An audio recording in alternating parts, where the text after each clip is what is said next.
Musaza Butambala embeera ya bunkenke ddala ku kkooti esookerwako e Butambala ng'omubaka wa paalamenti owa Butambala Muhammad Muwanga Kivumbi akomezeddwawo mu kkooti eyo okuwulira okunoonyereza okutuuse ku misango gavumenti ya Uganda gye yamuggulako egy'obutujju n'emirala.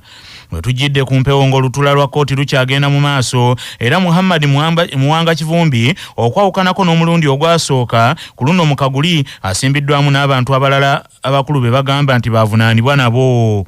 Bannamateeka ba Muwanga Kivumbi abakulembeddwamu ekitibwa Medad Lubega Sseggona Kali Amaggwa bategeezezza kkooti nti omuntu waabwe eddembe lye lyalinyirirwa ebitagambika olw'engeri ab'ebyokwerinda gye baamukwatamu ey'obukambwe ddala era etali ya buntu n'ataweebwa na mukisa kumanya musango gumukwasizza ng'etteeka bwe ligamba. Medad Lubega Sseggona Kali Amaggwa era ajunguludde ensonga ezanjiddwa omuwabi wa gavumenti lino Anguzu ng'agamba nti ebyaliwo mu kukwatibwa kwa Muwanga Kivumbi omuwabi tabirinaako bwino ate nga n'omusango ogw'obutujju ogumuvunaanibwa mufumbirire kwe kusaba kkooti egugobere nawo. Munnamateeka Medad Lubega Sseggona Kali Amaggwa era ategeezezza kkooti nti kyali kikyamu Muhammad Muwanga Kivumbi omulundi ogwasooka okukukusa omukukusa okumuleeta mu kkooti nga tafunye yadde embeera yonna mwayinza okutegeereza bannamateeka be okumanya nti aleetebwa mu kkooti n'okumanya kkooti gy'atwalibwamu. Bannamateeka ba Muwanga Kivumbi abalala abali mu kkooti kuliko Lord Mayor owa Kampala Haji Salongo Erias Lukwago, omubaka wa munisipaali y'e Bugiri Asumani Basalirwa, Samwiri Muyizi Mulindwa Kayaayu n'abalala. Mu kkooti era mulimu n'abakulembeze b'ekibiina ekya National Unity Platform okuli Ssaabawandiisi ow'ekibiina ekyo David Lewis Lobongoya ayogerera ekibiina ekyo era akulira oludda oluvuganya gavumenti mu paalamenti Besekezi Joel Ssenyonyi n'abalala nga bonna gye bali mu kkooti butereevu okuwulira ensonga zino nga bwe zitambula. Ebisingakaawo ku nsonga za Muhammad Muwanga Kivumbi mu kkooti e Butambala tunaabibawa mawulire gaffe aganaddako. Musaza Kyaggwe obunkenke bweyongedde mu bannakibiina ekya National Unity Platform mu disitulikiti ey'e Mukono bwe basanze abantu baabwe abaali baabuzibwawo mu biseera eby'okulonda nga basuuliddwa mu musiri gw'ebikajjo.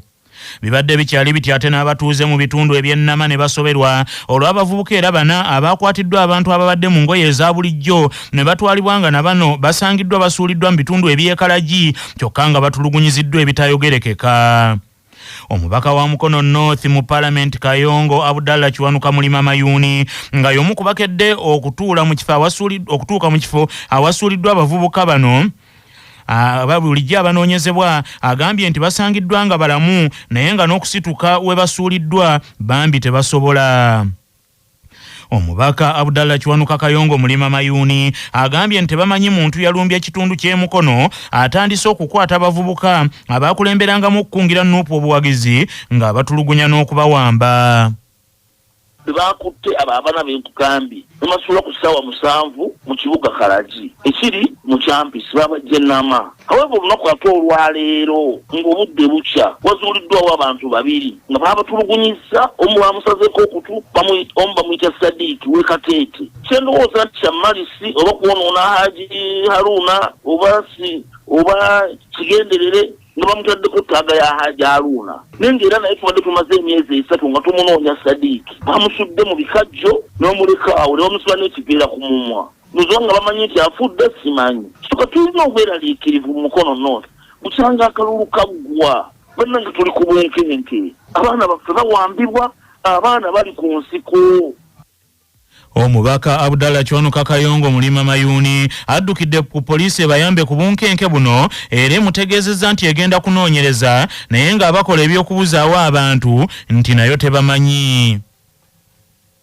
Ensonga zino zitegeezezzaako buli omu gwe kikwata kuba DPC bategeezezza. Baditso bakimanyi ne bannange tuli ku bunkenke Mukono. We don't know what is happening. Wali musango okubeesimbako n'okuba wangula ne twetaaga tukimanyi. Unfortunately naye nga yennyini DPC tamanyi. Nenkuba iso naŋŋamba nange simanyi. Ekwekweto kibigenda mu maaso. Naye nga batukaa balina listi y'abantu be banoonya mu makomera baali. Tugezaako bafunira beyiro. Era abalala bakyali ku nsiko banoonya abalala. Poliisi y'e Mukono mu kiseera kino etandise okunoonyereza ku bino ebigenda mu maaso mu kitundu. Mu ssaza Buddu abatuuze b'e Lwamalenge mu ggombolola y'Ekitanda mu disitulikiti y'e Bukomansimbi bakeeredde mu ntiisa omwana wa munnaabwe amaze ennaku 10 nga talabikako bw'asangiddwa nga yattibwa omulambo ne gusuulibwa ku ttale. Omusasi waffe Mubaraka Sebuufu Junior y'abirina. Omuyiggo ku Nakyanzi Florence myaka nga 15 gwatandika sabbiiti ewedde era abatuuze bamaze ennaku eziwera nga bayambako Nassolo Scovia mutuuze munnaabwe okuyigga muwala w'oyo naye batengejjedde busa. Okusinziira ku Mulindwa Lawrence ssentebe w'ekyalo Lwamalenge agambye nti amawulire g'okuttibwa kw'omuwala oyo tebasoose kugakkiriza kubagazze nga gantiisa kyokka bwe batuuse mu kifo we babagambye amaaso bagakubye ku mulambo bonna ne baggwamu amaanyi. Mukyala Namande n'ankubira essimu nti mu nnimiro y'abannyina mulimu omuntu eyafiiriddemu.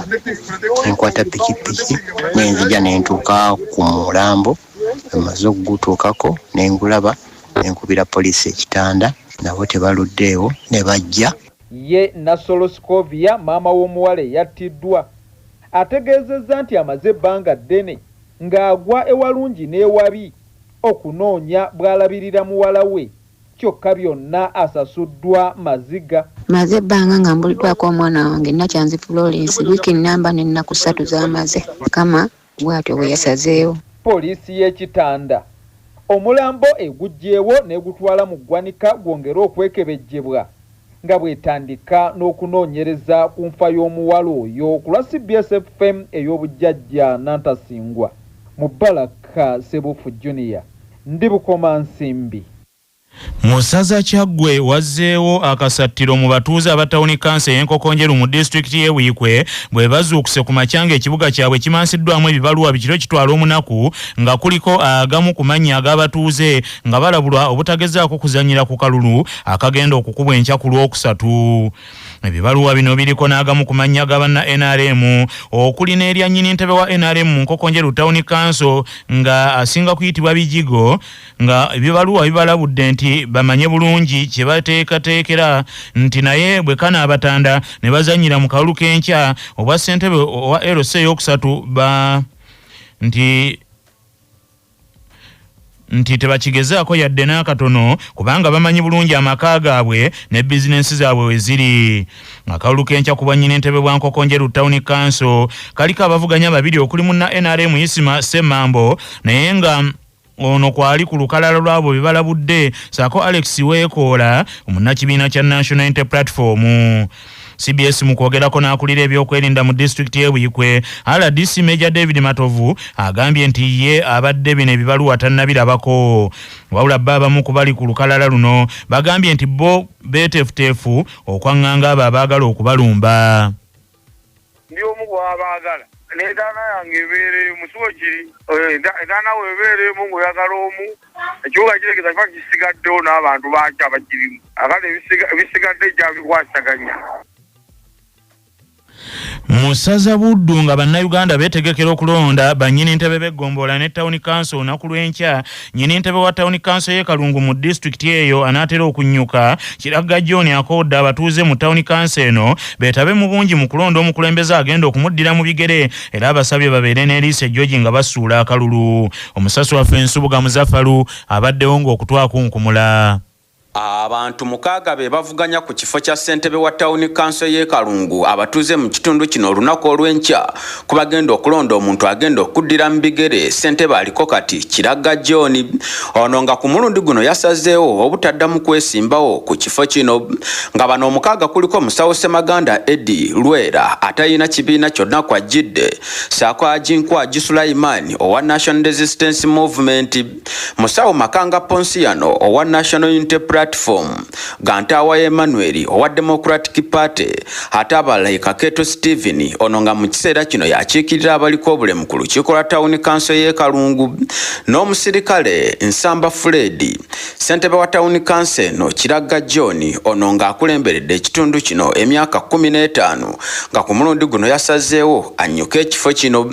Mu kwogerako ne rediyo y'obujjajja Kavumbeeza Mikutu ategeezezza nti abatuuze basaana okwetaba mu bungi bulungi mu kulonda ssentebe wa tawuni kanso eno omujja ne bakansala kuba nti be batuukirwako buli kimu mu tawuni kanso y'e Kalungu.